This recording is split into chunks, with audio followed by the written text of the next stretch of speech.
Inshuti zanje, bakunzi banje ba Daniel Mugisha, nagomba ndabasangize intahe ni zibiri zitandukanye ku bijanye n'ubuzima bw'abamama, abigeme bakiri batowe n'abagore bari muri Arabia Saudite. Intahe ngufi mbashaka ko muvyumva kugira ngo mwebwe munkurikira ngaha bibafashe. Hari abantu usanga bagwa mu ruzi bagwita ikiziba, jewe mpitamwo kubasangiza ivyiyumviro canke intahe ziba zavuye mu bari mu bihugu vy'Abarabu kugira ngo bibafashe. Ku bintu vy'indya rero, ku bintu vy'indya jewe narashitse ubwa mbere mbona madami isafuriya yahishije. Ubwa mbere yarambwiye ngo kata igitunguru, ndagikata, ambwira ngo tonora ibiraya, ndabitonora, mbo ambwira ati katagura izi poivro, ndazikatagura, ati ronga umuceri, ndaronga umuceri, hama arateka. Ati baga inkoko, ndayibaga, hama arateka. Atetse yahejeje indya zihiye zose azisuka kw'isiniya, zose yubikako inkono. Yubitseko inkono vyose abishira kw'isiniya. Jewe ntaco navuze, hama araterura arambwira ngo nterure, ndaterura ndabijana ndabitereka ku meza, baragenda bararya. Bahejeje kurya bampamagara gukura amasahani. Mbega abo bobo ko banabihawe ati genda ubirye, jewe bantegetse gukura isahani, kura ya siniya isigayeko utuntu tubiri, ata kintu gisigayeko. Bariye amagufa y'inkoko batayeko, urumva batobanze basubiriye umugore, umugabo n'abana. Mbo hama numva birangoye ubusigaye kubukokora buri kw'isahani, numva birangoye kubirya, naraye inzara. Bukeye yagize kwa kundi nyene, jewe nca ndatelefona kuri ofisi. Kuri ofisi bampaye inyishu ivuga ati mbega aho uri Burundi cankwe uri mu nzu y'uwundi muntu? Tego ndi mu nzu y'uwundi muntu. None mu gihe uri mu nzu y'uwundi muntu uremera kugabwa canke ntiwemera kugabwa? Je ndavyemera. Ati oke rero, ati umve ndakubwire, si birya vy'iwanyu i Burundi mufata mukarura indya, se w'umwana akarya, umugore bagasangira umugore n'umugabo. Ati ino hamanza kurya umugore n'umugabo, bahejeje hagakurikira abahungu, nimba hari abahungu, bahejeje hagakurikira abakobwa, bahejeje hagakurikira abana bato bato, bahejeje hagakurikira umukozi. Si rero ubona udashoboye kubirya, ikatishiriza itike wowe nyene usubira inyuma. Iyo niyo nyishu bampaye, iyo niyo nyishu. Hamwe no bambeshe, Imana yo mwijuru ntizemere ko nsubira mu gihugu cacu c'amavukiro. Urumva nabaye mu buzima butanyoroheye, urumva badahaze jewe sinashobora gufungura, badahaze sinashobora gufungura. Urumva kenshi nari ntunzwe n'icayi. Rero banabisigaje hoho na mitendere gatahura abaza amagara y'amateka bakarya bakamara, hagasigara ubuntu bukeya. Ababizi ukunyene kuravuga ati ingezi zino zirazimvye, wala zirazimvye, nivyo turavyemera, zirazimvye. Rero abaza amagara y'amateka ngena ngana y'umuceri, kuko wese ugenda kuwudaha aho uri, ahubwo we nyene ni wowe uguha ngo rongo uyu. Rero abazinga barya bakamara. Nuko aha rero mwumva abantu batakamba twenjarira inzara iratwishe, ku vy'ukuri baraza urupimo barya, baraza amagarama barya y'umuceri. Bakeneye rero kwiminga umukozi barazimwima kandi yatetse. Ivyo nanje navyirabiye ko mu misi ya mbere, ariko mu nyuma Imana yarahinduye ibihe, ihindura amateka, biragenda neza. Yego biragenda neza. Wa mugani baca ngo buke buke bushikana umusiba ku mugezi. Naratekereje ndemera ibeyi ndaba mu buzima bwo kwicwa n'inzara kandi ari je nsa n'uwabitetse kuko vyose narabironga hama wewe akaza aterekako yego kandi hageze no kuvuga ati genda urabe inkono ko igira ikame nije nagenda kuyiraba ndamubwiye ati umuceri urahiye ati okay sawa agaca dagaswa ku isahani ariko rero byose nta cananiye Imana buke buke bushikana musiba ku mugezi narihanganye gushika mpaka biremera Imana impindurira amateka ndi mu nzu yabo nuko nihanganye narihanganye nkaterereza amasengesho mu gihugu nkababwira mu nsengere jewe ndi mu kibazo iki niki Imana ishishikara kunkomeza nkafata umwanya wo gusenga nkabwira Imana nti Imana naje mu gihugu ntazi kandi ndakizamo ndakinyoteye kuko nari nje kurondera ubuzima rero Mana yanje ndakwinginze ibizomba ko vyose nta kiba ku mwana w'umuntu Imana itakizi rero ndabona umenga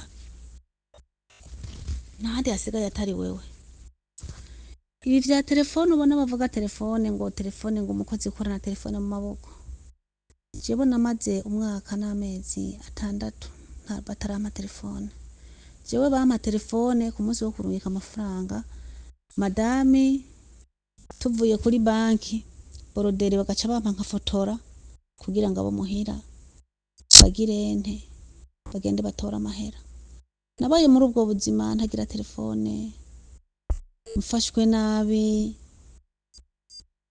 ata mfungurwa nshobora gufungura zikwiye ariko rero mu nyuma Imana yarahinduye amateka irahindura ibihe nitonze mu bugwaneza buhoro buhoro tumaze kumarana umwaka n'amezi 6 barampa telefone bamaze kumpa telefone bonyine baragenda barayingurira barayinzanira ndatangura ndayikoresha barambwira ko nzokorera igihe cyose nzifuza urumva kwabaye kwa kwihangana rero mu gihe tuba tuje no muri bihugu by'abarabo tuba tuje kuzunguruka umusozi w'Iyeriko utari umuntu wihangana ku by'ukuri aha hantu haragoye kuba muri iki gihugu haragoye kuba nabaye mu buzima ntashobora kubona amata ahantu aba mugabo nkasanga mu bikombe bayanyoye kumbe hariho agafirigo kari mu cumba cabo jewe ntashobora kugurura mbonye nari bo bamenye babikora ufunguza ako gafirigo rero niko kaba kabitse amata y'ubwoko bubiri urumva canke bazanye nk'ibindi bintu nyene bikenera kuja muri ako gafirigo bashobora nko kurya canke kunywa bagashirayo je nabayeho ntashobora kubona amata abandi bakambwira ngo baranywa amata mugaje ntivyakunda mu buzima narihanganye ndatungwa n'icayi yego ni magasukari koko kweri ntibakanyegeza oya ariko sina amata vyakunda abandi bakambwira ko barya amagi n'amacapati mugabo jewe ntivyanyoroheye ivyo ntivyakunze capati barakimpa mu gitondo nkasanga bagisize ngaho nkaja nteka kayi nkakoza nkaca nirirwa ivyo nyene zangya rero batobanze twatundi dusigaye ku isahani bahaze kuko ino mu guteka jewe bambwira ati rongo urya muceri sinari nzi kuwutora huri ngo ntume nongereza ko nanje ndabe ko umuceri uza kugwira nanje ndo nkuwonge rero jewe narya ivyo bashigaje kandi nkabwira Imana nti Imana uzundinde nimba baba bafise ibigwara baba bagize gutariko uzundinde sinze nkura ingwara muri iki gihugu rero ndashimira Imana yahinduye amateka igahindura ibihe Imana yankomeje nkashikara gukomera nkihangana ivyambaye ko vyose byo kuba mfashwemo nabi muri iyi nzu byose nkavyemanga kuvuga rero hariho ababona bivugisha ko babona aronka naho baca mu gutoroka hariho amazu bidakunda hariho amazu bidakunda udashobora kuza guta umwavu kwibarabara umwavu ari utwara ukawushira impande y'ayo maporotayi yabo hanyuma mu gitondo bonyene bagiye ku kazi bakagenda bakawuta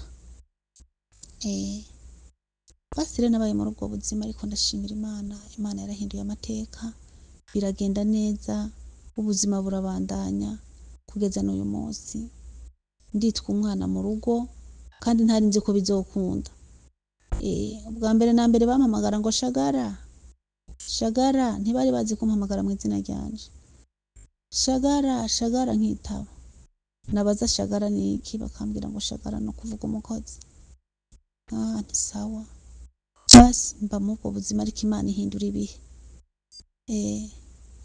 ntangazwa rero n'abantu usanga badashobora kwihangana umuntu iyo azi icyamuzanye afata umwanya wo kwihangana akihangana ibimubako byose akabyihanganira kuko utihanganye ku by'ukuri ntiwashobora kuba muri aba baraba hari umuntu ashobora kugwa ku misozi itamirika ku masoko adatemba ngo ashobore kumira rero buri muntu wese akwiye gukomera akamenya icyamukuye iwabo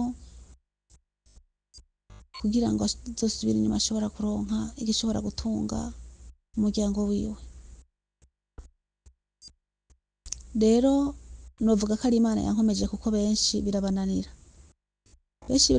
je ndafise na muvyaranje yavuye no ku mezi 6 arananirwa n'akazi aravuga ati jewe nta nzara no kwemera kinyica ngo je nakoresheje gufata agatambara ari nakuye mu Burundi ndagatubika mu nda niko nafungurirako utwo nyene basigaje baciriyemwo bagize gute agaceri kandagaye ku bugufa hejuru umva bakofoye amagufa yose zaba zinka zaba ziki bakofoye amagufa batereho ngo kuruge ujane umva ntibanambwira ngo rya nagenda kudukomba mu gikoni twagina turahwana n'ibibazo bidasanzwe turahwana n'ibibazo bidasanzwe rero abo bavuga ngo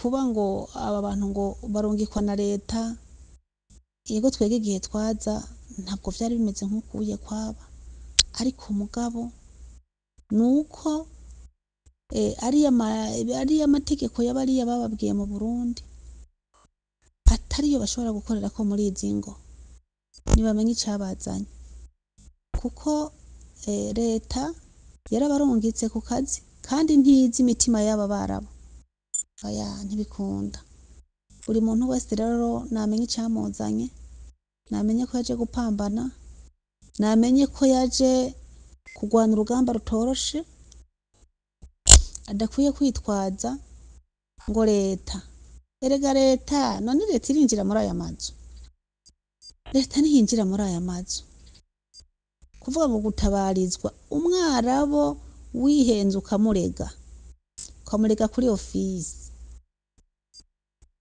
agufata nabi gusumba aho wari no gutuma wihorera kuko aba yumvise ko bamaze kumutanga kandi uri mu nzu yiwe nturi buhasohoke nicyo gituma rero bakwiye kurya umutima amenyo agatimba gushikamo akaya myaka yiwe 2 gahera akamusubiza inyuma kuko mu gihe utihanganye leta ntizokwinjira muri iyi nzu y'umwarabo usanga igeretse 4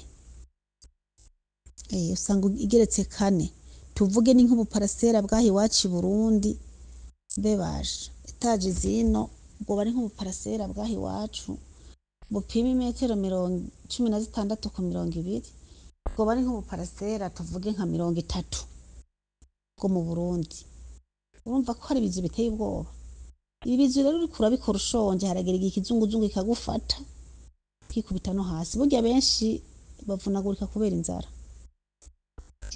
bavunagurika kubera inzara wasaga umuntu yafashwe n'ikizunguzungu yikubise hasi kubera iki yaraye inzara akaca avyuka koropa guye rugatangura kubira ugasanga ikizunguzungu cyamufashe yikubise hasi urumva benshi rero bakondoka mu mvo nk'izo kubera iki kubera inzara koreshwa akazi kenshi ino mu gihugu c'abarabo nta muntu azoryama saa 4 y'ijoro nta muntu azoryama saa 5 y'ijoro nta numwe uwa mbere aryama isaha 7 y'ijoro uwa kabiri aryama saa 8 uwa gatatu aryama saa 9 uwa kane aryama isaha 11 z'ubuca ugaca uryama amasaha abiri, urumva uzorandamuka rero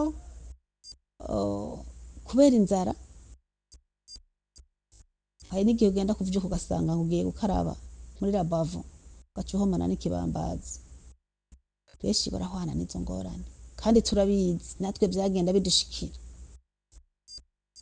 Nico gituma rero umuntu akwiye kumenya icamuzanye ino.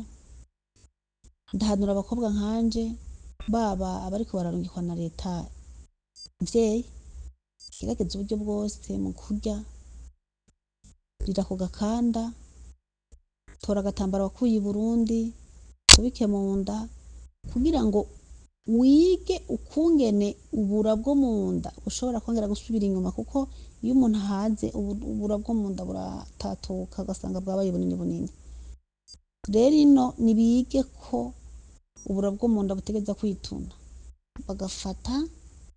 bagafata igitambara yakuye i Burundi akagishira mu nda kugira ngo anyoye kajya katasi k'icayi gashikire kuri ca gitambara kugira bwabura bumenyere kuza burituna.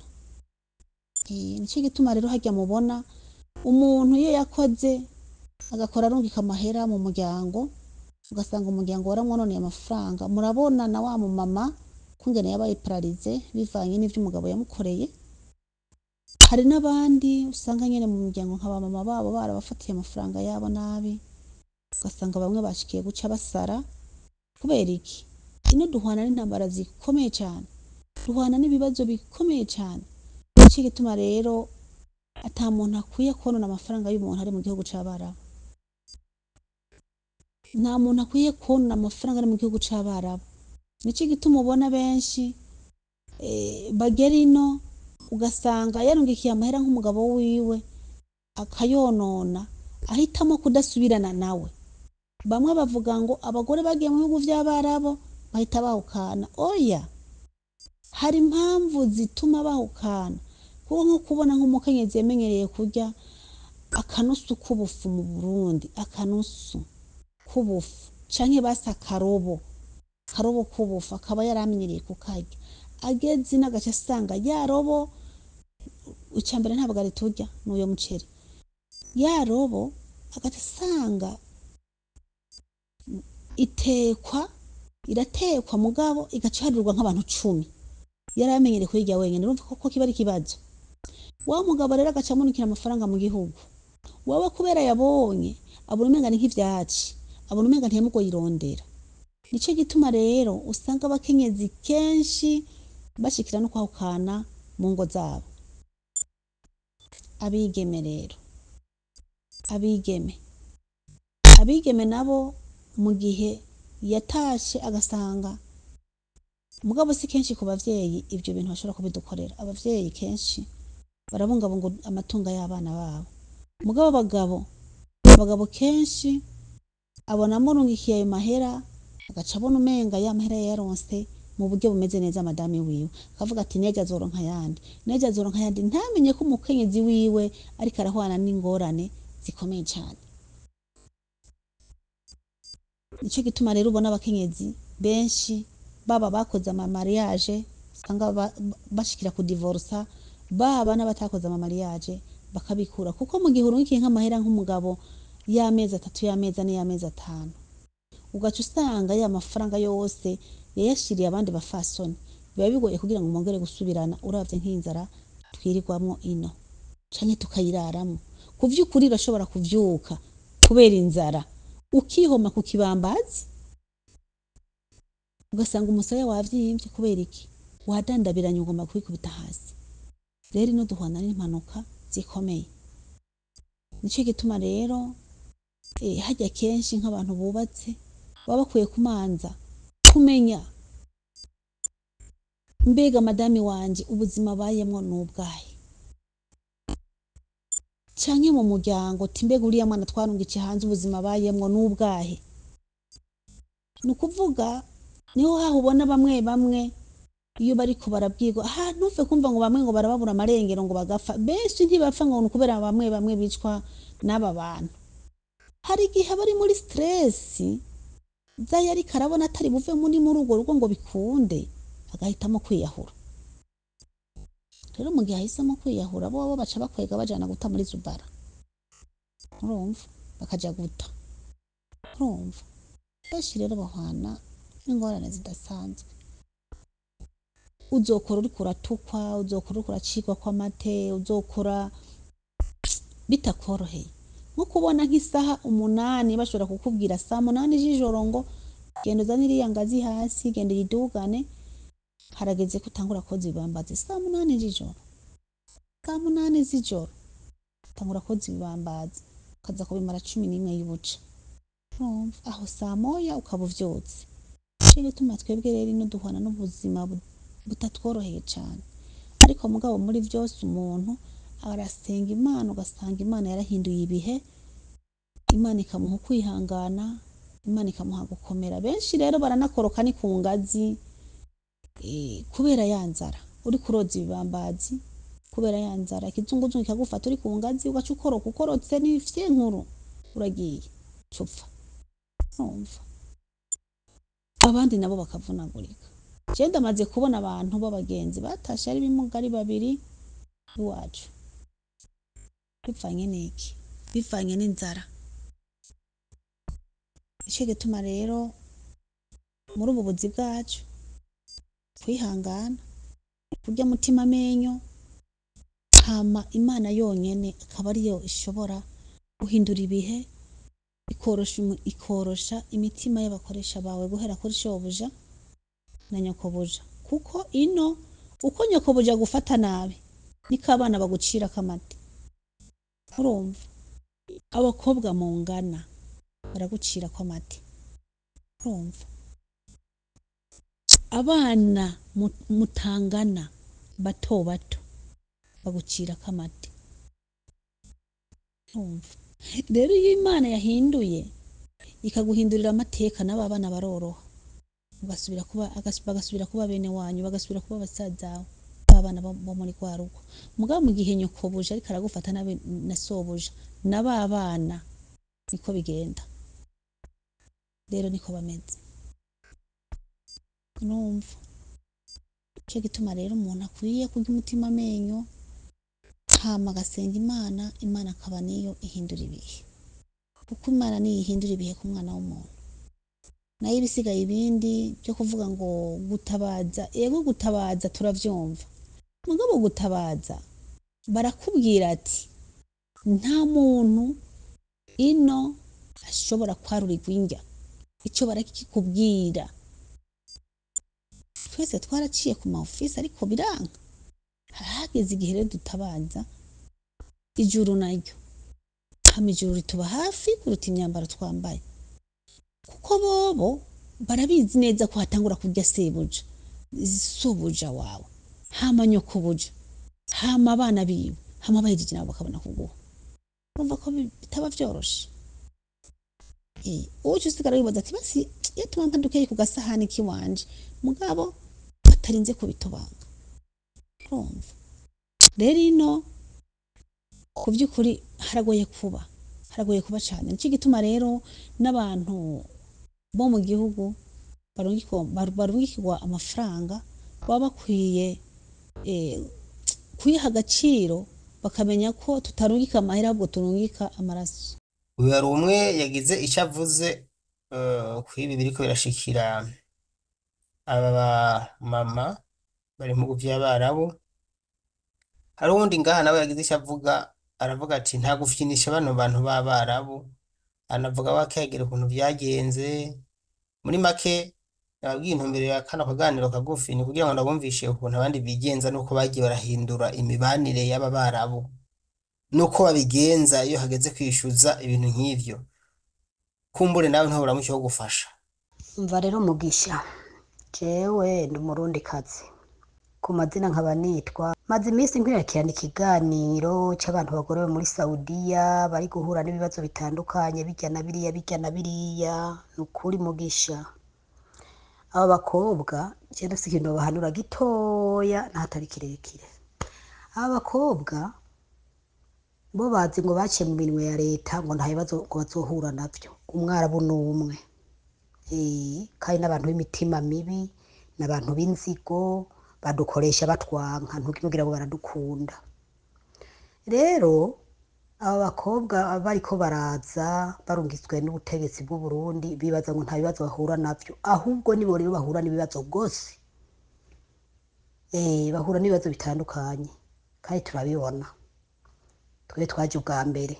Rero jewe impanuro ya mbere nobaha, pare yo gutabaza ofisi ntakigufasha n'amaburiburi baba bakwiye kwinjira mu magurupe y'abantu bari muri Saudiya. Amagurupe ni menshi y'abagore bari muri Saudiya, akavuga ikibazo afise, akavuga ati jewe bimeze uku ntibamfungurira, bankoresha mu nzu nyinshi, hajya nyine muri gurupe bajya basanzwe ino, aramubwira ati akurungitse mu nzu yindi uraca umwishyura uko, akamubwira ururimi madame ashobora kumva.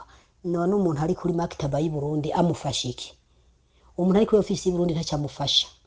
Rwa rurimi nta muntu ari kuri ofisi y'u Burundi yokubwira ngo madamu agize uko ngo nawe mubwira uko, ntavyo bazi. Mugabo binjiye muri aya magrupe ari ino atandukanye, umuntu ari muri Saudi arashobora kumufatura mu bibazo arimo, arashobora kumufatura kamubwira ati madamu akurungise mu nzu nyinshi, saba amahera, ongeza amahera, mubaza ati none ko ngiye hari umpemba ngahe? Rubet mama come flows, ngiye kwa mama ucumpemba ngahe? Nta mwarabu naho yokoresha mu nzu 3 4 5 ku mushahara wiwawe yasinye kuri office, naho uvuga amafaranga 5 hamusare yale ntazashirako, asharare yale ntazashirako, amahera 10 canke 5 ntagerekako. Rero nibaze baraca ubwenge bamenye kwigwanira, bareke kugora ama office ari mu Burundi. Office iri mu Burundi iri kugwana ngene uwundi yinjira. Rero wa undi yinjiye ntibaba kimwitwara ariko n'ikintu bamaze kubona. Nibaze barasaba impanuro ku bantu bamaze igihe ino kinini, kuko nta muntu amaze igihe muri Saudiya kinini yonyanyaswa n'umwarabu nticokunda. Erega bariko barinjira babanyanyasa kubera atarurimi baba baramenya. Nico cyambere gituma babanyanyasa, cyo ni ikintu kinini gituma abanyanyasa. Rero nibaze baraca ubwenge, nibaze baramenya kwigwanirira.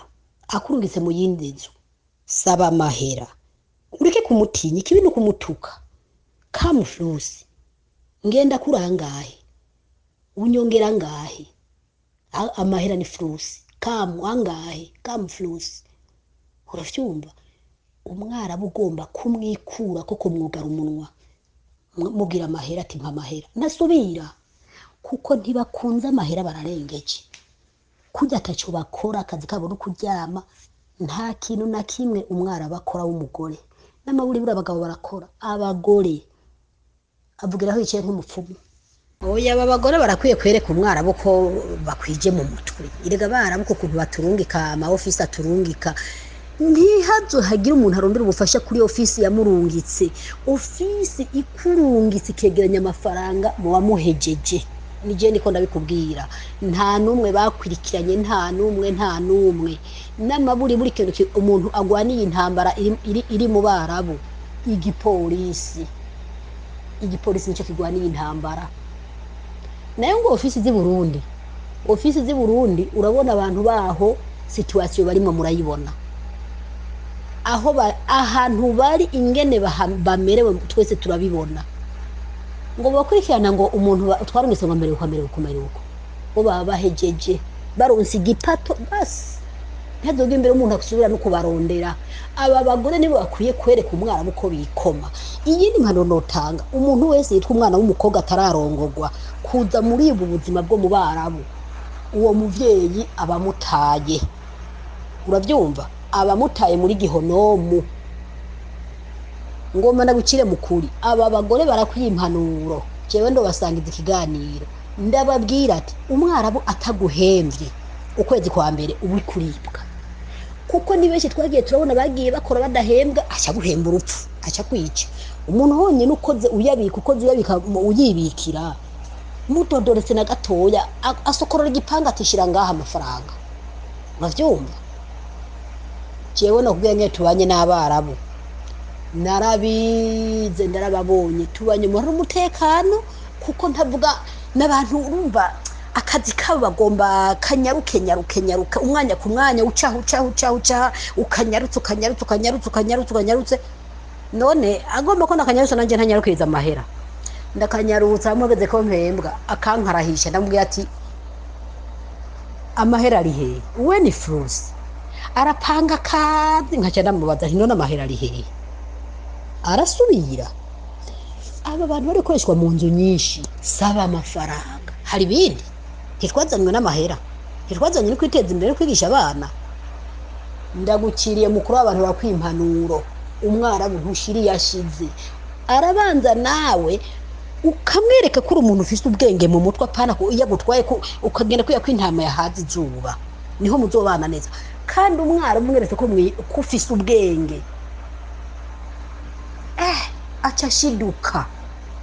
acashiduka nk'ibintu umweretse agatangatanga amakuru mu muryango kuko baguma bayaga wewe mumpe baguhanana kujya ku mupira uri mu rubuga ndakubariye baguhanana ku matelefone rero baguhananye ku matelefone ukashuja mubengurukira ikizazane bacabona kuri kigugu mugabo ukamubwira ati wowe nyene undungitse wowe nyene mpa mahera rero mpeze ngende nta ngorane aje ku kazi mafi mushka jibi Frusi ziyada ratib ntasubira kuko umwarabu naho woba byagenze gute bigume cyane byorohe nta bufasha yoguha nubwo amahera 10 cyangwa 20 kumushahara ntiyongerako ngo nuko yagutanze mu nzu kwa nyina ntashirako ngo warakoreye mama ngo he mahera 10 ngo tora 20 ntageza nico gituma aba bagore bakwiye guca ubwenge ama office yoyo hajya ari ku rudandazwa jemba na kwa rudandazwa none babafasha iki hari ikintu wari ariko barafasha ama office kiye tuzokurana ikiganiro ndabikwemereye mbanze ndabatera impanuro ndababwira ati iyo umwarabu ariko kubwira ati gira uku wa musa amatariki yo guhembwa ataragera kora umenye amatariki yo guhembwa ageze saba amafaranga madam Jibi Frusi madam mpamahera basi kandi bisaba kuvuga make usaba ibisabo byawe mu mahoro kandi baca biyumvira igihe waziriye ko wowe ukira kuba uri mukuri nta bindi umwarabukazi ababona yuko uri kumukorera kandi yarakwimye wifi uri gukoresha amamega yiwawe akaca kurungika kwa nyina nk'itegeko uje gukorera nyina lazima umva ugende kwa nyina nk'itegeko rero ukiri mushasha uri mwishure uragenda ugakora mugabo ya misi wakorera nyina uri umuntu ufise ubwenge urayigaruza aragukatira itike y'indege gutahana n'iki kugarukana mbe uraza umwara bagukatira itike y'indege igutahana n'iki kugarukana ngene binyaruka biranyaruka gose n'abari mu ma office wace kurengana biranyaruka n'ibintu binyaruka cya kibi yagukorera ngene agukoresha mu nzu nyinshi ataguhama mega ngo uvugane n'umuryango erega ntibaba bakivyibuka bazi ko tutagira ubwenge rero umuntu nawe uhabona ucumwereka ko mu mutwe ubwenge bwikoma agukatira itike y'indege murasezerana neza muhagomba mugasezerana erega utazi umurunda mu ndasa amurunda mu nzu murasezerana mugabo rakamubikiye agukatira itike y'indege nyuma y'amezi 3 ugaca ugaruka wewe amenya tumukoza aragiye kuramukanya aragarutse ugarutse ucucu ubwenge ucutera ijana y'amafaranga ari ubu bufaranga bwo kugura ibiponde by'inyanya ukabuheba ucuyaga n'abakujyaniye amafaranga ari bibiri ku kwezi aho mu mezi 5 uteje imbere igihugu ukacugura parasera ryo mu gisagara ukubaka nari umuntu ari muri kontra yo hatwera mu gisagara wo hatwera gute hari amafaranga bakorera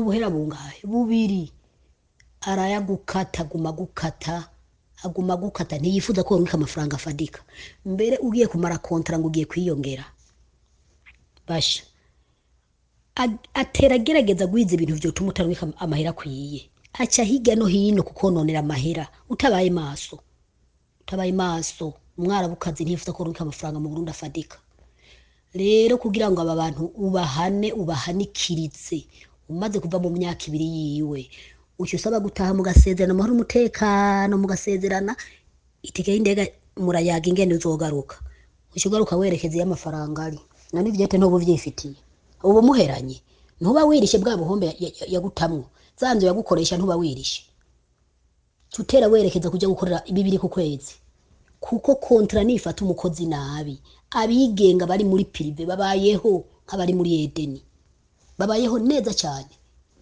ubuzi barabubura, bafuma bakora part time ayo ku masaha, kandi n'abarabu baragakora ako kazi, arakuronderera akazi kagutangatanga ku masaha, yegeranya amafaranga, ukwezi ngo guhera akaca guha inoti ya 2, none uzohurira he na wa wundi ari muri kontra? Nico gituma abakozi batoroka, uravye ngene kontra ifata umukozi imufata nabi. Wowe uzoba uhagaze mu Rumonge uri gukorera amajana 8, ugacigongerwa isimu n'uri mu Kanyosha, atugeze aha mu Kanyosha ibihumbi 2 cyukora ko ku kwezi, nawe ntucyo utera ugenda kurondera amafaranga. Erega dutambi iyo bweze, twicaye ku buzima, turi ku buzima dutambi iyo bweze. Rero aba rero bajya gutabaza ama ofisi y'Uburundi, ofisi y'Uburundi pambana n'uri kurira, ntipambana n'uri muri Saudiya. Nivyo ni ibintu baze kubona, bapambana n'uwo buriza, ntibapambana n'uwinjiye ngo bariko baramukwikirana, nta n'umwanya babifitiye, bafise n'akazi kenshi hajya.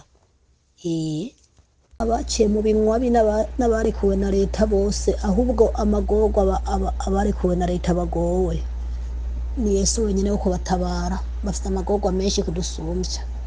Twe twuriye batararekura, twebwe tuza twarimenyerereye.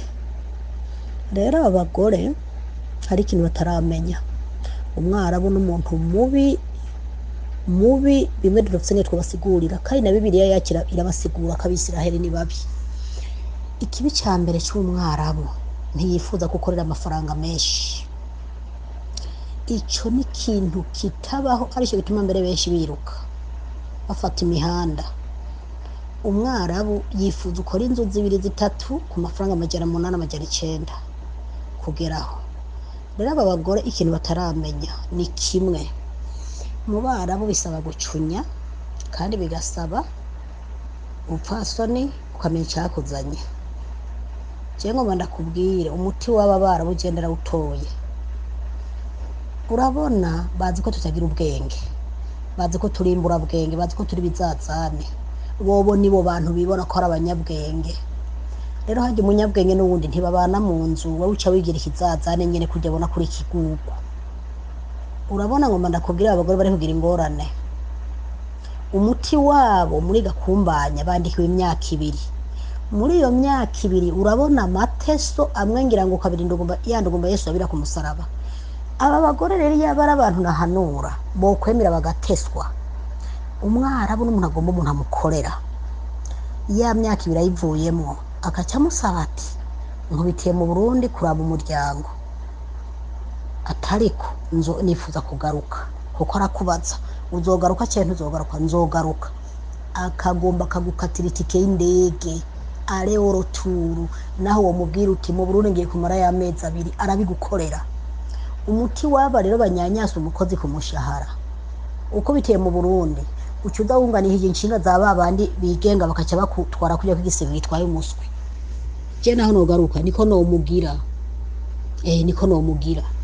Ya tike y'indege akaca gukatira tike y'indege kuko uba warayikoreye, nta busuma ubukoze, nta no kumunyanyasa warayikoreye. Mu myaka 2 nk'umuntu akorera 600 umva atari kugesera, kandi agakoreshwa inzu 2 600 akigurira bijya na biriya kweri nakanyanyaso. Umuti waba rero nibaze baraca ubwenge, ubanye n'umunyabwenge nawe ucyo ubwenge. Benshi ngene babaha n'abantu nk'aba banyanyasa umukozi, uremera akakunyanyasa imyaka 2 ati iheze, ucyo musaba ati ndagiye, acha ukatira itike y'indege arorotu, ukacuza rero aziga ngo muje mu nziwe. Uva mu Burundi urukurungikanye inshinga utanga location aho ugeze, babandi nabo bigenga bagutwara gute kujya higisiga yitwaye umuswi, agera ku biro asanga nawe watumutse mu zambere wagiye kera n'akazi uza wagatanguye, kuko abigenga baza gutora n'akazi bagafise. Rero aba bagore utambara mukeba ntako biturugohe, nibaze baraca ubwenge bemere banyanyaswe. None iyo tike y'indege ugira ngo ntobo mu mashu akamashu, nkuye ari gukorera 600 aciye amuryama kati ndagiye kai nzoca ngaruka inyuma y'amezi 2 3, akaca mukata itike y'indege imuzana, akaca yigira gukorera 2 ntaba yirishe. Niko tubahana. Je mvuze ngo ndagarutse basha niko no mugira no mukubita kamashu. ako kamashu rero karamubabaza mpaka kuko uba wirishe wa munsi umushahara wawe yawonona. Bagomba ukora inzu nyinshi ku ruhera rumwe, bongera akazi ntibongera amahera. Jewe ndabaravye n'ukuri agaciro dufise mu bara bugendera akabonye. Je mvuze ngo ndagarutse, uragaruka akagukatira itike y'indege amenya ngo ugarutse ku kazi, uco comoka gukorera amafaranga nyamafaranga pana ubu deseni. Je mu banyanyaswa sindimwo, sinigeze nyanyaswa birenze nk'amahera yo tuvanavana ko buri kwezi kuko atayampaye ku kazi mbona nca mbanza nkicara akavuga nkamuraba mu kanwa akapanga akaza agapanga kuko n'abantu bakarahisha ngo sura ngo nyarutsa nyarutsa ati uwe ni Frusi. Nkabanza nkicara nkamutunga ijisho mu kanwa ariko aravuga sura Frusi weni amahera ari hehe, aca poza acagira ubwoba, acabona ko mu mutwe bwikoma. Ingorane y'aba bagore urumva iyo umwara bashize bagiyo nyene urumva iyagi bakaca banyanyazwa agukoresha kunyanyaza, urabanza ukihagarara ko akavuga ukamuraba aragupangira akazi uti hageze kuhembwa uti none mpamahera none akazi ukagomba mbere agapanga akazi ukacugera mbere ukiryamira ukiyugaranwa ukirenza ko burengeti ibisazi bikanza bikaduma kerega ntacyo bakora. Ugomba kwibisabo byawe binyaruka ku mwaramu, hagarika akazi niryo dawa. Uwo banse guhemba aramubwira ati ubwo umukoro utarahembwa hagarika akazi urabe ko amahera ataboneka. Byagenze uko nyene yambariye ati nza nahembwe, ati ubwo nyene rege murabayampa. Rero jewe ngoma ngende ku kazi ndaza kuvyitegurira mu kandi kanya ndakuvugisha mbaze ndabatere iciyumvira abagore mbona bariko baratabaza. Ndafite ikintu nkwiye kubahanura kuko jewe abariko baraza ndabona nibo bafise ingorane umwanya munini. Twebwe twaje bwa mbere nta ngorane kuko twaratimbye nta ngorane ndende dufise. Ndabashimiye rero mwakoze ko mwakurikiye ivyumviro by'abantu babiri bashoboye kuca hirya no hino kubabwira ibyo mutari muzi kumbure. Murakoze namwe mugomba kubikora, mushobora kubikoramo mumpamagaye canke muciye kuri WhatsApp yanje. Murakoze cane.